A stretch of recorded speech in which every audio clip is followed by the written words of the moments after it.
Hello, today I'm going to be talking to you about We Who Are About To, Ellipses, by Joanna Russ. This was published first in 1976. This is a Penguin Worlds edition, and it is about a group of people, 5 women, one of whom is a child, and 3 men who are stranded on an uninhabited planet because their spaceship, something went wrong, and they have 6 months worth of food to tide them over, and then basically they're not going to be saved because they didn't have the distress signal, so someone might come by and pick them up in like the next few hundred years. The story takes the form of an audio diary, so the main character, who is unnamed, is speaking into a transcribing machine, and that's what makes up the entire book, so it's all from her perspective. She immediately accepts that there is no hope and that they're probably all going to die, but everyone else kind of thinks it's their duty to colonise the planet and develop a kind of social order and kind of try and live life as normally as possible. Just before the end of one of her entries, she says this: "Note, ars moriendi is Latin. It is a lost skill. It is ridiculed and is practiced by few. It is very, very important. It is the art of dying." And that's pretty much what the book is about. It's them going towards death. That's what those 3 little dots stand for. We are about to die. There's nothing else you can put in that place. It's not like we are about to succeed in colonizing this planet.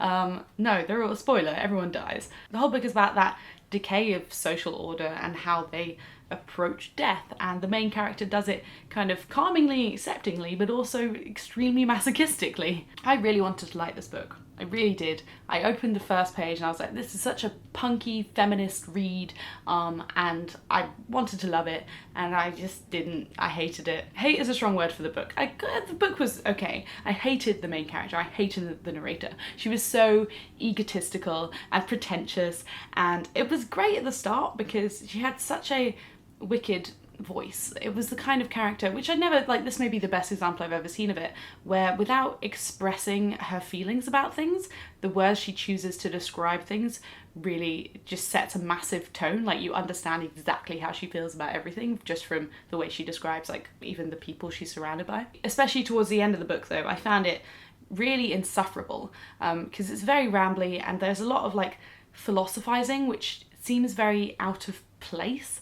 Like, there's a lot of philosophizing on religion and her past and stuff like that, and it's not ever explained enough for me to really give a shit about it. The approach to religion in this story, though, is really fascinating because it's kind of revealed that the narrator is a neo-Christian, which is never really heavily explained. Maybe it is between the lines and I just didn't notice it, but it seems kind of like paganist sort of view, like everyone's, it seems like it's a world that is devoid of religion at this point, and then she's part of this movement to bring it back.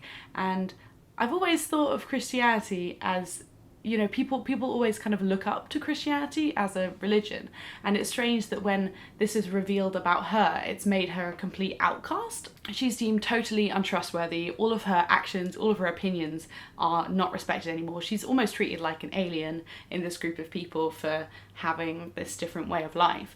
And I've never, like, it felt really jarring to me because I've never felt that about religion, but specifically Christianity, because Christianity is the kind of national religion of the UK. I don't know if that's a thing, but it's so like accepted by everyone, even if you don't practice it or whatever, as being a sort of default. And I don't think the same is true about any other religions, especially like 40 years ago here. I think most people would be kind of wary, not like unaccepting, but wary of any religion that wasn't Christianity. I feel like if it was any religion but Christianity, it wouldn't feel as jarring, specifically because I see a lot of people not respect other religions, but totally respect Christianity. So I found that a really interesting aspect of the book, but it was never really explained why this religion wasn't respected, or kind of like the general context of religion in the time of this happening. But it did definitely kick into me that I naturally treat Christianity differently to how I would treat any other religion, which is a good thing to kind of mull over. The other thing I want to talk about in this book is feminism. I think this is a topic in almost every review I do, so maybe we should just make that it's a default feminism corner. You don't often see feminist science fiction, and it was so refreshing, especially since the last book I read was also science fiction and extremely patriarchal in the way that made me feel really uncomfortable. It was great to see it in this similar kind of space setting, but completely the opposite.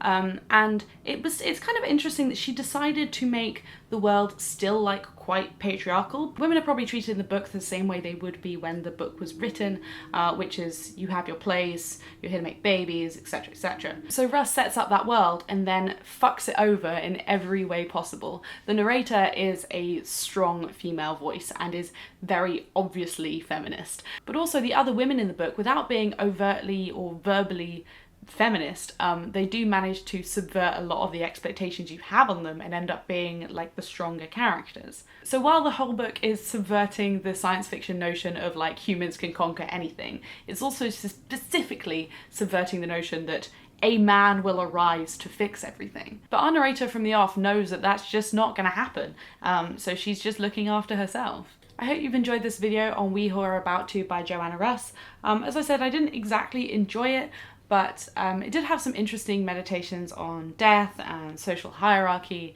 and stuff like that, despite being pretty insufferable. I feel like whenever I do a review where I kind of say I didn't like the book but it had some interesting elements, people still want to read it, so let me know if you still want to read this. Otherwise, I am now on the hunt for more feminist science fiction because I just want to be inside of these worlds more, but not something so dark and depressing as this. So let me know if you've read any science fiction that falls into the category of not completely ignoring gender while also not being shit about it. Please recommend them to me, I would love to read some.